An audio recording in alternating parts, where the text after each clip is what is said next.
From Gorn to Zorn, nerds like a lot of things, but there's something they love above all else, and that is correcting people. This is Actually. Joining us on this episode, we have Michael Saltzman. Hey, nice to see everybody. Nice to see you too. We have Amy Dallen. Hello! Very excited to be back and going to be thinking about Gorn and Zorn now for the rest of the episode. Great.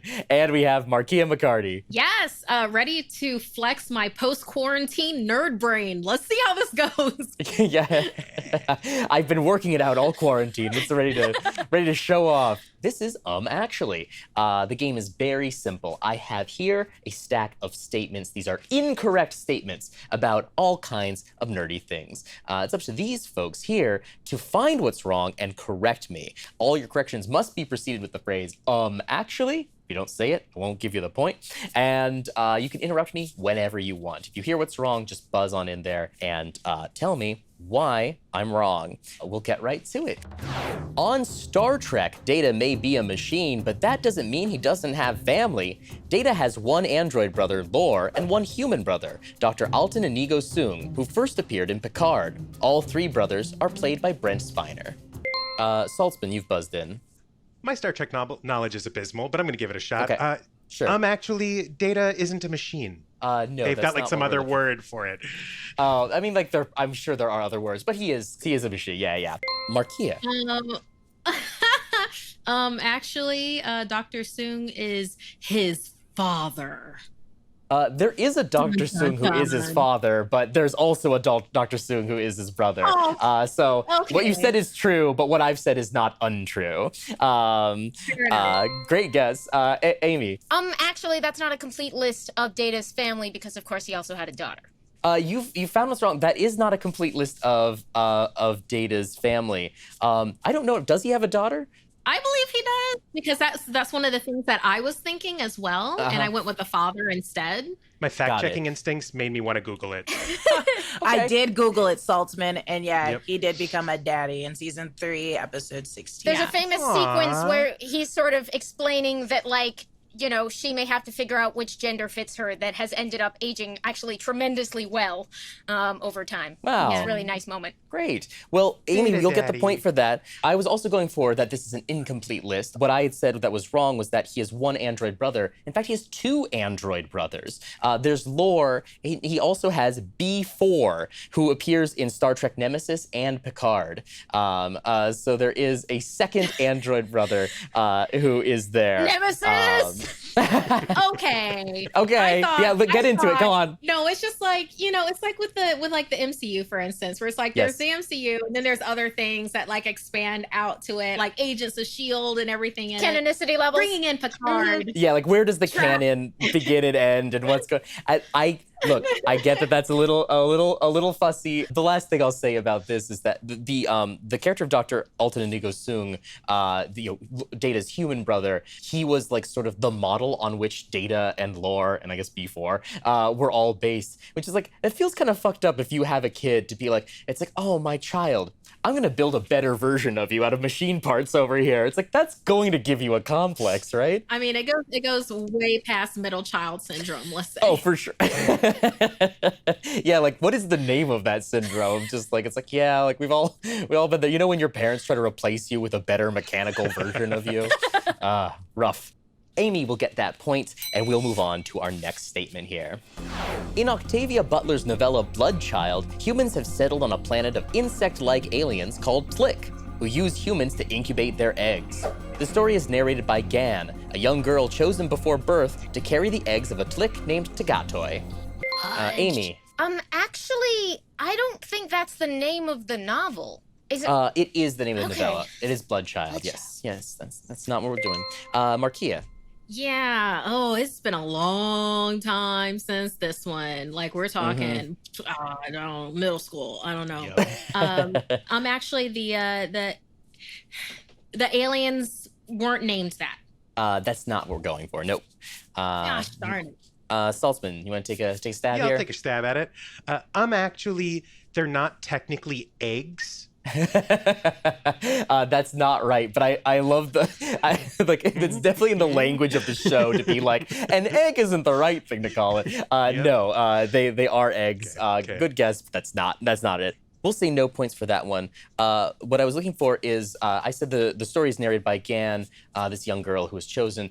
In fact, Gan is a boy, and all of the incubators of Tlick eggs are boys because the Tlick need humans to continue to incubate their eggs, so women are too valuable to risk with the risky procedure of incubating eggs. You're going to want to choose the more disposable males of the species. That makes sense. I obviously have to reread this story. It seems very apt for the time. I often refer to myself as the more disposable of the species. I mean, I wasn't going to say it. It seems rude, but... No points for that one. We'll move on to our next statement here. In the Twilight Zone episode Long Distance Call, a young boy named Billy uses a toy telephone to talk with his dead grandmother. Billy's parents grow concerned and ask him to stop playing with the phone after Grandma says she is in hell and warns Billy to be good. Amy first. Actually, his grandma doesn't say she's in hell. The voice reveals that it's the devil. Ooh, that is a very Twilight Zone-y kind of twist, but that's not what we're looking for. No. Markiea.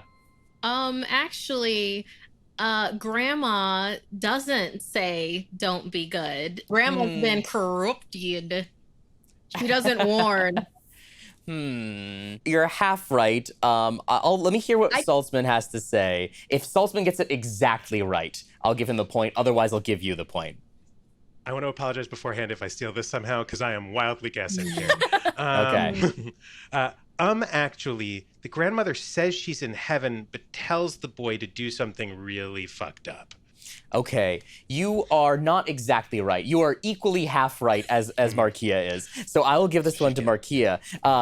What happens in the episode is that Grandma says that she is in heaven, and she misses Billy so much, and she would really love it if Billy were to die and join her in heaven. And throughout the episode, Grandma continually encourages Billy to do dangerous, suicidal things. A real creepy, twisted, fucked up episode. But Markiea, you are correct that she doesn't warn Billy to be good. In fact, she is steering in a very opposite direction. And Saltzman, you were correct that she says she's in heaven, but the other half was incorrect. So smash those two answers together, and you've got the answer we're looking for. And also an episode that I will be watching. Yeah, no kidding. There's something that's like so dark about that, of like, especially like with a kid, where it's like, you don't know at first if they're like playing pretend, and it's like, oh, he misses his grandmother, you know, this is how he's coping with it. And then it's like, no, he's actually talking with Grandma, and Grandma's a little fucked up now that she's dead. Like, this is bad. There's also like the added element of like, I guess we have confirmation that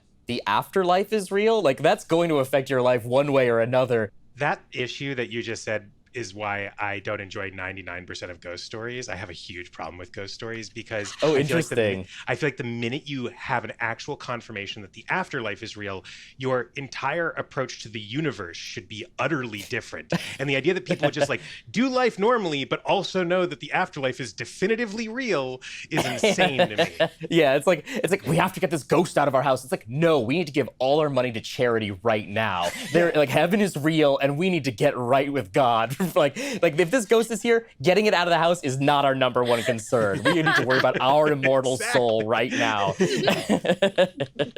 Well, Markiea will get that point, and we'll go on to our next statement, which is a fan-submitted question. This comes to us from one of our viewers. This is from Oliver C.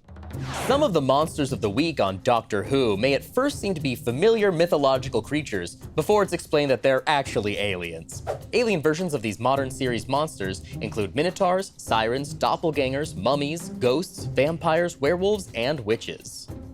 Saltzman.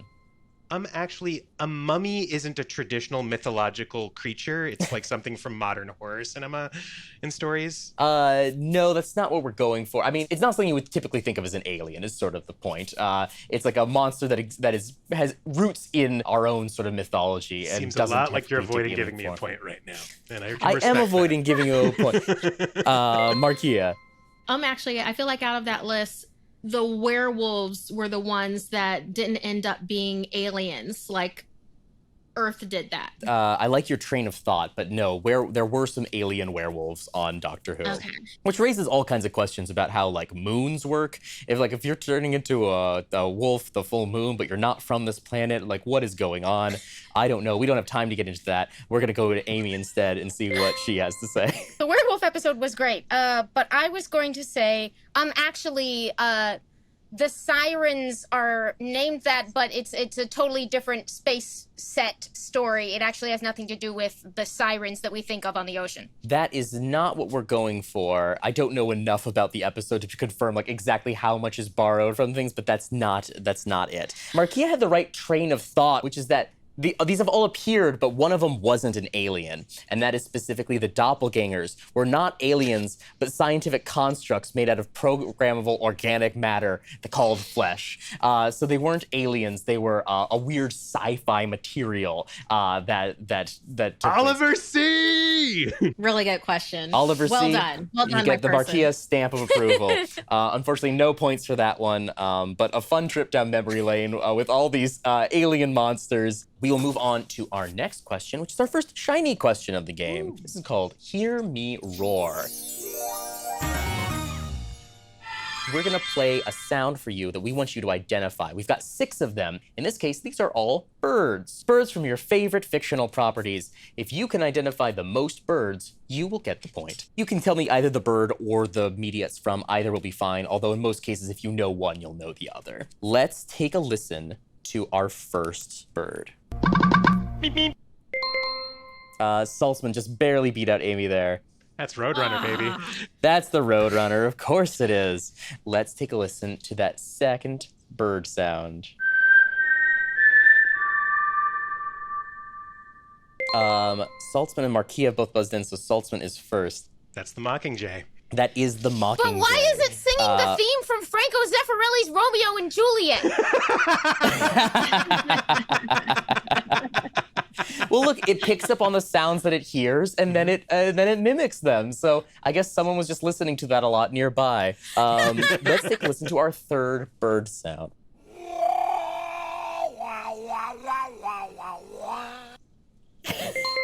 Saltzman and Markiea have both buzzed in, and Amy's trying to find it. Saltzman, do you know what this is? I think it's the bird from Up. No, it's not the bird from Up. All right. Markiea, it's gonna go to you. What is It's this? the bird from The Little Mermaid. It is. This is Scuttle from The Little Mermaid. I want to make it romantic for you. That's exactly it. That's You exactly the gotta moment. kiss the girl. Let's listen to our next bird sound. Saltzman, you buzzed in. Yeah, I mean, I actually think my brain thought that was from Final Fantasy, actually not from Pokemon, even though I could understand why you would think it was either. Like a chocobo. It's a chocobo. That is a chocobo from Final Fantasy. Yes, it is. That's exactly what that is. Let's listen to that next bird sound.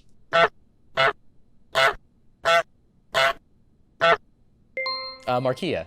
That's a goose from Untitled Goose Game. That is the goose from Untitled Goose Game. Nice. How do I know bird sounds? I know all these things, and they Good sound call, Markiea. totally unfamiliar to me. I'm like, I've definitely never heard that. I beat that game. Maybe we weren't honking enough. Maybe that was the. Well, Saltzman, you've got 3. Markiea, you've got 2. So there's a chance to split this point, or Saltzman can run away with it with our last one here. Let's listen to this last sound. That was super familiar. Markiea. That was obviously the bird sounds, these dulcet bird tunes from Lion King when they're nestling with the king. Oh, no, that's It's not like what this they're is.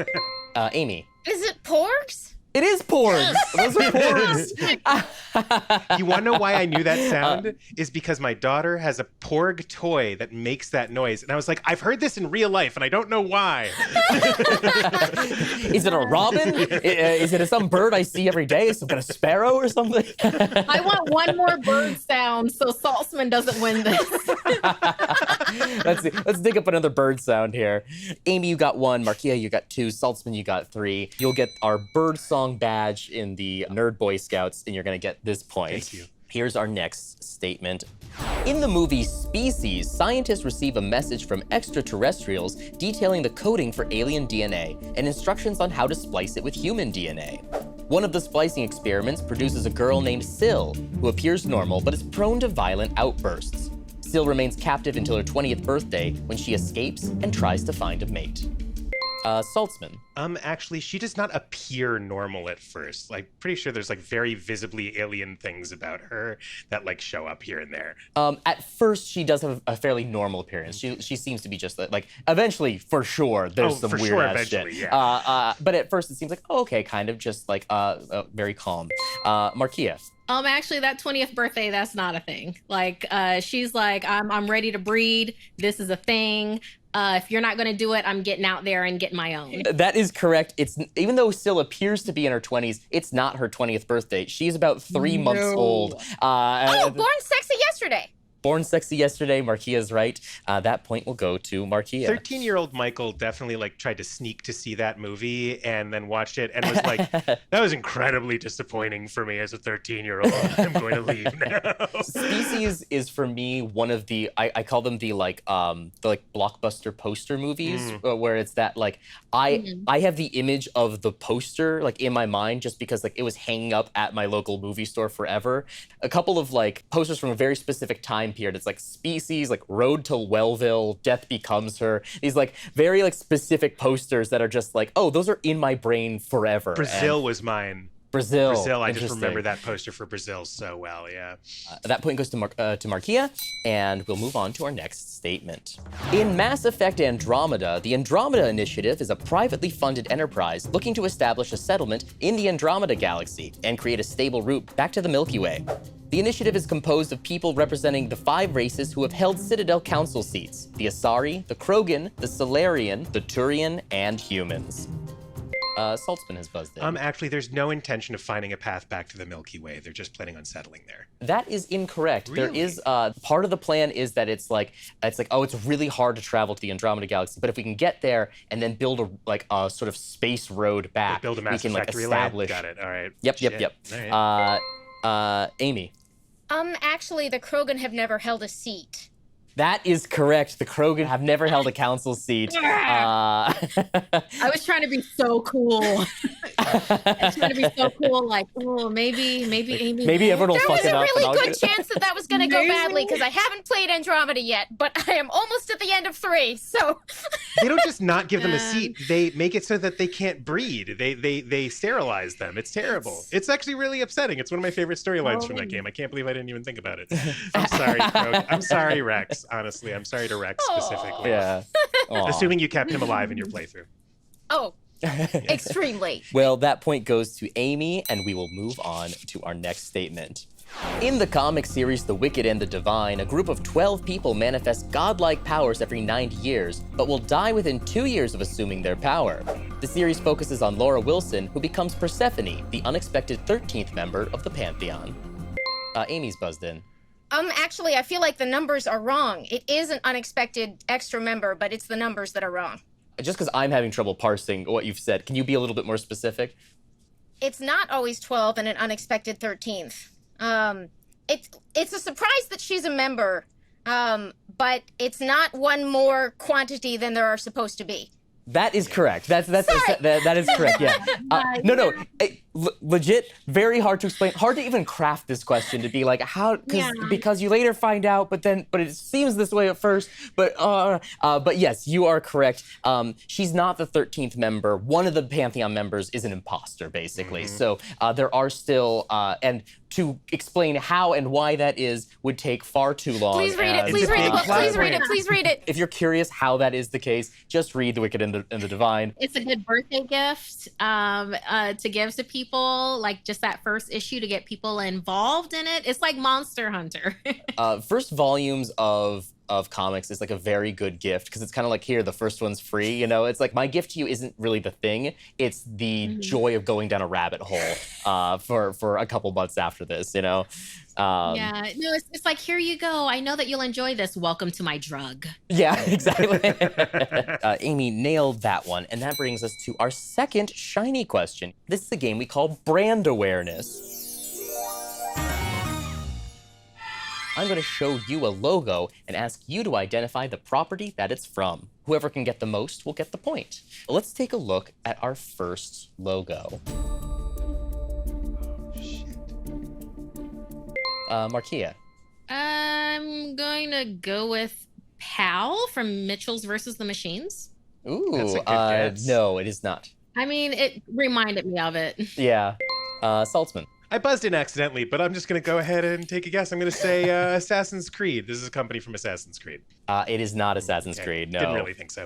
Amy, you want to take a stab? I'm gonna go Westworld.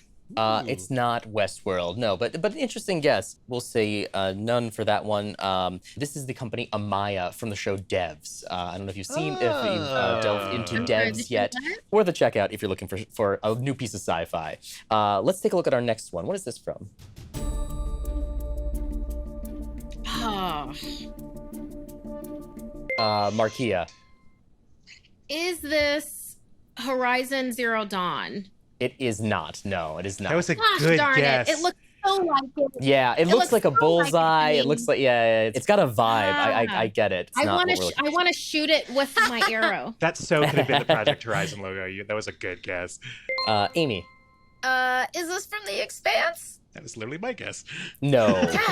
I was going to guess that, but I guess I'll just say it's from, fuck it, the MCU. Let's just give it a shot. No, it's All not. of the MCU. Just all of it. It's just the whole thing. Somewhere in there, right? This is a pared down version of the Vault Tech logo from Fallout. Son of a bitch. Let's take a look at our next one.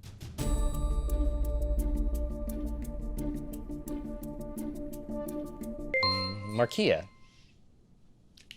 I believe that this is the insignia of one of the very, very loved characters in Animal Crossing, which a game I've never played. But in my head, this is an Animal Crossing. You cannot tell me I'm wrong. I like your headcanon. I won't tell you you're wrong in your world, but in this world, that is not correct. Amy or Saltzman, do you have a venture here? Amy. I feel like it's a flag, and I have no idea what for, so I'm just gonna say The Expanse again. It is not, still not The Expanse. Still not The Sorry to Expanse. say, Saltzman. I don't know. I'm going to say fucking Judge Dredd. There we go. It's not Judge Dredd. This is kind of a tricky one because I think it mostly appears as a description in a book. I don't know if it's actually been featured, but this is from Dune. This is the Choam, and it's described as this a yellow field. It's a very simple sort of flag, but this is the description of that from Dune. I don't think Trap you know about Dune's Animal Crossing expansion, but you have to be very careful how you're crossing the island. Just this big old sandworm comes bursting out. hey, Destroys the whole house you've built. Fuck. I gotta borrow more money from Tom Nook. You must chop down trees and walk without rhythm. Those are the steps. Yeah. Let's take a look at our next logo. What's this from?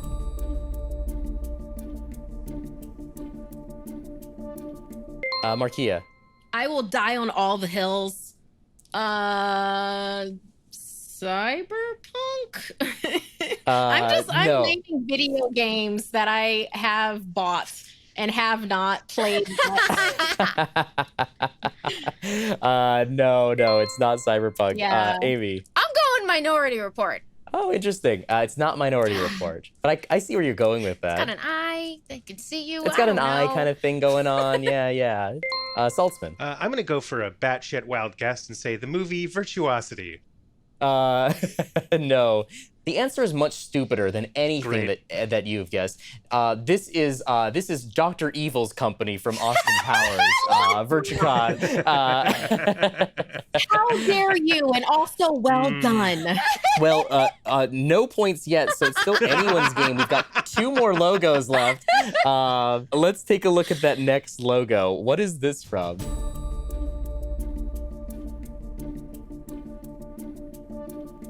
Markiea. I'm just doing a guess. This is one of the companies from the Outer Worlds. No. Amy or Saltzman, you want to take a stab? Saltzman's still trying to dig through his brain. Saltzman, yeah, you got an answer here? Sure, I don't think this is correct because I think it's a video game, but I'm gonna say Idiocracy. Okay, interesting guess. But that is not it. No, Amy. I'm going to go with Wally. Not Wally. No, it's not. This company is run by one Hank Scorpio. This is from the Simpsons episode. Yes, it is. Where Homer goes to work at Globex. I saw this like 2 months ago. Well, we only have one more left, so truly whoever gets this one is gonna get it. And if none of you do, well, I guess I'm the loser here because I wrote a hard question. Do you recognize this one? What's this from? Saltzman. I'm just gonna continue the tradition of guessing The Expanse. It is not The Expanse. You know how mad I would have been if it was The Expanse this time? I do. Yes. Markiea. I'm going to say one of the symbols from Wall-E. It's not Wall-E. Amy, you want to take a stab here? This symbol is from Shadowrun. No, it's not. This is from Knights of the Old Republic. This is the Churka Corporation. It sure fucking is. Well, no points there, I'm sorry to say. What is our scoreline as we go into our last couple questions here? Amy with 3, Saltzman with 1, Markiea with 2. Still a pretty close game. Here's our next statement. LEGO's Bionicle line is set in a sci-fi universe populated by cyborgs. The Toa are heroes with elemental powers who protect the Matoran from the evil Makuta. Toa and Matoran are usually divided into tribes based on the 4 Aristotelian elements: fire, water, air, and earth. But less common elements were introduced in later editions, like light, gravity, and lightning. Markiea. It just feels like, actually, the Torah was described inaccurately in that statement. That is incorrect, no. Saltzman. I'm gonna say actually, they are not primarily the 4 Aristotelian elements. They actually use a different set of elements as their core ones, and there are the others included, like late as it expands out. You have found the area that's wrong, which is like in those things, but you're not exactly right. So I'll give you the point unless either Amy or Markiea can tell me. Amy. Actually, that set of 4, the airbender elements, are not the Aristotelian elements. Interesting. They are. That's sort of like what Aristotle described as like, this is what the world is made You of. never know when someone's like, just kidding, ether. I know that's a couple millennia early, but I wanted to check. Totally. That's not what we're looking for. Markiea.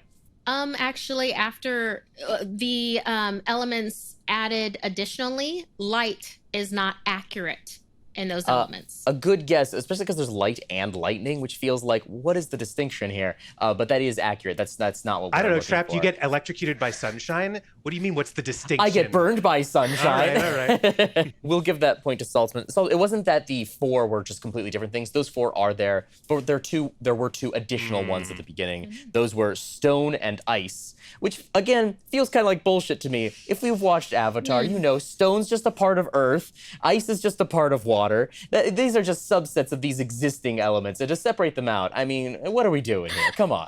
Aristotle is so disappointed in the Bionicles. Yeah. There's only one additional element. It's love. The 5th element covered this. I feel like that's all there is to it. Thank you. Yeah. And or heart. It just seems like multi-classing with requirements, so I don't know if it should be included. Weird fact about Bionicle, they ran into a bit of a controversy because a lot of those words that I just said, those are Maori words from New Zealand. And there was a bit of a controversy where they were just like, don't just use Maori words as like, it's like this strange alien species of Bionicle. They eventually like reached an agreement where they like kept some of them and changed others, but it was this moment of just like, hey, dude, don't do that. This is like how I feel every time in an anime when a Jewish star shows up while someone's casting magic, and I'm just like, I'm uncomfortable for a minute while this is happening, and then it's over. Saltzman, you'll get that point for your deep knowledge of the Bionicle lore, and we'll move on to our next statement. The book Jonathan Strange and Mr. Norrell takes place in a version of 1800s England where magic has mostly died out. The 2 title characters, Jonathan Strange and Gilbert Norrell, are the only people who perform any true magic, though non-human entities, like the fairy called the Man with the Thistledown Hair, are also capable of magic. Amy. Actually, only one of those two title characters can do true magic. A good guess, but that's incorrect. They're both capable of it, and they have this sort of like friendly but contentious relationship where like they both are like the one is sort of like an old stuffy guy who's like, this is the way you do magic, and the other's like, I kind of just feel it out. But they do both perform magic. Saltzman. Actually, the expanded name, like the first name that you gave us for one of those characters is actually like a relative of theirs and not the right first name for the main character. No, that is not. That is right. incorrect. Those are both their names, Jonathan Strange and Gilbert Norrell. Go, Gilbert. Markiea. The villain's name is wrong. The Thistledown man. That is actually not the right description and name for that particular character.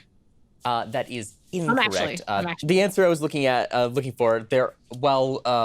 Generally throughout the book, Strange and Norrell are like, oh, these are the only two people left in the world who can cast magic. There are two moments within the book where someone else is able to perform magic. But you haven't read it, so that's it. But This is the first highly question recommend ever. it. It's a Anytime great I've book. ever been on the show, I feel like this is the first time that Mike's been like, I'm personally hurt that nobody has read this book. I know he And loves this it makes me love it so much already. Like, I'm so excited to get to the book that could break you, you know?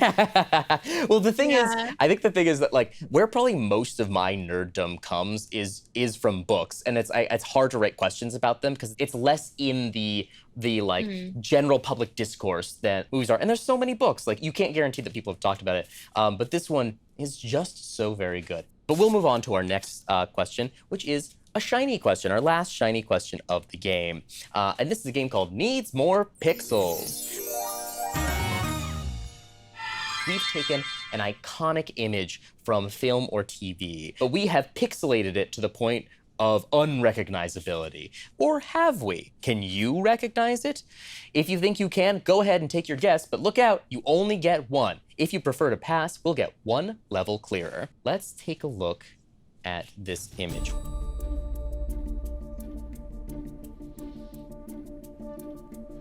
Pass. Pass. Saltzman is passing. I'm gonna Amy's pass. passing. All right, 3 passes. Let's make it a little bit clearer. That helped a lot. This feels like remembering a Pass. dream I had last night. That's what this feels like. Pass. Pass. Pass. All right, 3 passes. Let's go Pass, 1 level yeah. clearer. Saltzman, you're buzzing in. Yeah, I'm wrong, but I'm gonna go ahead and say that this is the Eye of Sauron. It's not the Eye of Yeah, Sauron. No. I'm out. No. So, Saltzman, you're out. Amy and Markiea, you can either pass or you can guess. Pass. I mean, I'm gonna Pass. pass. But All right, let's get 1 level clearer. is this Close Encounters? This is Close Encounters. Yes, this is. Yes, there it is. The Close Encounters. There is our spaceship over. Yeah, what is the Devil's Peak Table or Devil's something Table? like that? Yeah, I can't remember what it's called. It says Close Encounters of the Third Kind, Devil's Tower. Devil's Tower. Devil's Tower. Devil. Devil's Tower. That's such a good name. Colloquially called the Eye of Sauron. Yeah. Yeah. Well, Markiea will get that point. Amy and Markiea with 3, Saltzman with 2. Still coming for this pretty point. close. We'll go on to our last statement here. Last statement. The sound of knuckles cracking is produced by increasing the space between finger joints, which causes accumulated gas bubbles in joint fluid to burst. Cracking your knuckles may be harmful since the force of these burst gas bubbles can weaken your joints and lead to arthritis. Saltzman. Actually, it's a myth that cracking your knuckles leads to arthritis. There's no actual scientific evidence of that. That is correct. It is urban legend, a myth. In researching this, there was like WebMD articles. It's like, yeah, no, you don't. Cracking your knuckles won't cause arthritis. But they could tell the person who was writing the article still like hated the sound of cracking knuckles. He's like, but don't fucking do it. It doesn't harm you, but the sound is obviously annoying to many people around you. Hint, hint, it's like, Larry. Dave. all right, WebMD article writer. Holy crap! Did we all just We win? we have a three-way The finale? 3-point tie. Here, this is better than a win, honestly. I'm sure everybody will be happy with this conclusion Yes. of this episode. Everyone loves ties. It's- Good. I'd like to y'all. thank our total inability to know brands Our lack of understanding of Bionicle. I like to thank all of my guessing of random video games. I'd like to thank The Expanse for never being the answer. Well, that is it for this episode. Thank you all for joining me, and thank you for watching. Join us next time for even more pedantic corrections here on Actually.